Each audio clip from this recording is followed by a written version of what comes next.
at practice. Everybody getting into the act. Durant fires for three. Got it! Got it! Here's Thompson for three. Big shot by Steph Curry. If not for one of the most clutch shots in NBA history, the 2000s Lakers might not be on this list. Robert Horry's shot gave the Lakers a 1-point win in Game 4 of the 2002 West Finals, a series that would go on to win 7 games and later their third straight NBA championship.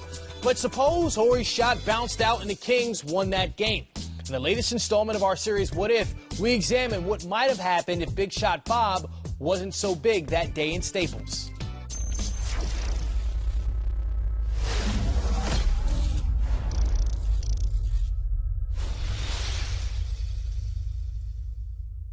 And the Lakers fall for time. 11 and 8/10 seconds to go. Lakers have come back from 24. The Kings try to hold on. They're up by 2. What was going through your mind at that point? Keep Shaq off the boards and try to take this home, because if you get up 3-1, we're going back to the cowbells. It's over. Our ball, we're at home. Not really worried, because Kobe's probably going to take the shot, and usually deadly in that position. The only thing that was going through my mind was I was saying to myself, I hope Kobe is able to beat Doug Christie off the dribble and get to the basket. If not, we always had the big fella in Shaq there to get the rebound. Kobe has it on the wing, so I'm D'ing him up, and I forced him into a tough shot, and he missed it. So the first thing that went through my head is, yes, I finally got it. He missed. And then the ball kind of comes off at the rim, and I see Vlade tip it, and I said, yes. And then I looked, and I said, no. It's a 2-point Sacramento lead. We're down to 7 seconds. Bryant putting the move on Christie. Rebound, O'Neal. Coming up short. Horry for the win. Oh, I knew it was good. You know, it's almost like one of those ones when you're playing good, you're feeling good, and you're feeling hot, and you let it go, you just say, it's going to be a split splash. When Horry's shot went in, I kind of didn't believe it, but I looked at the crowd and looked at everybody else. Everybody else was going crazy, and D-Fish and those guys started running towards the locker room, so I just followed them. I remember stretching as hard as I could, trying to block a shot at the end of the game. That's what I remember about Game 4. I see Webb he stretched like everything out. So I'm running too. And a lot of times when you contest a three-pointer like that, it's tough because you give them something to judge off of. And when that shot went up, it just went quiet to me. And it would seem like it was in the air forever. When you feeling good and shooting good, it doesn't matter who runs at you. You see a shadow coming, but if they not tall enough to get there and your shot is quick enough, you don't even worry about it. I didn't notice he was there until I saw the steals of the shot, and I saw him coming at me. Big Shot Bob saved me a lot of times. I've said it many times, if it wasn't for guys like B. Shaw, Rick Fox, and Big Shot Bob, I probably only have 1 championship rather than 4.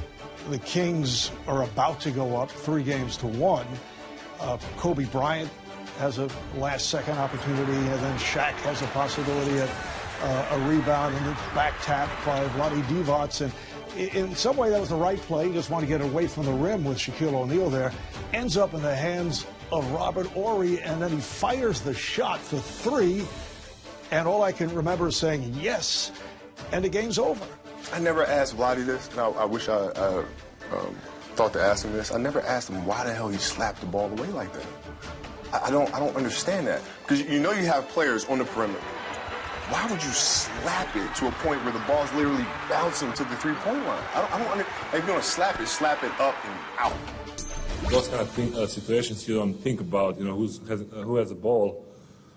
I mean, I don't think, he tried to beat the clock, Everybody could make that shot, that's last shot. It's just lucky shot, that's all. Vlade was trying to do what Magic Johnson did to the Portland Trailblazers when he got that ball and he threw it the length of the court, and they beat them and they went to the finals versus Jordan for his first championship.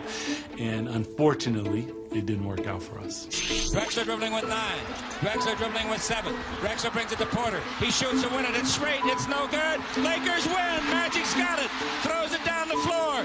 1 second. And it goes out of bounds. And the Lakers are on their way to Chicago.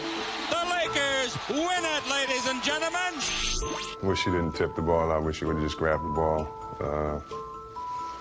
But so many chain of events had to happen for it to be, as spectacular as it was. And that's why you love sports. It's unfair to everybody, and it's fair to all. Well, that was a miraculous finish, and sometimes you wonder, if you've done everything right, and luck falls on your side. The Lakers also did enough right over the next 3 games to beat the Kings in 7. LA went on to sweep the overmatched New Jersey Nets in the NBA Finals for a 3rd straight title. But what if Big Shot Bob's big shot hadn't fallen?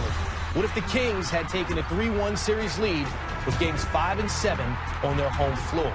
I think we had enough confidence in ourselves and hated the Kings enough where we could have went in there and won a game and came back and won a game at home and then took it back to the road like we did in Game 7 and win Game 7 in their building.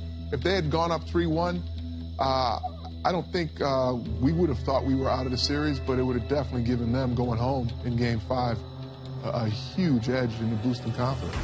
If Horry had missed that shot, and then Sacramento's up 3-1 at a home game coming up next, you never know, obviously. But you have the chance, particularly with the New Jersey Nets representing the East in the NBA Finals. You never know what could happen. That's why we play the games. But I tell you what, there wasn't a team that I loved playing better that year than New Jersey. I remember Page said he had a conversation with Kobe, and Kobe said, if you guys would have won that game, you probably would have reeled off a couple in a row, because the confidence that comes with winning a championship is enormous. And I think that's probably what would have happened for us.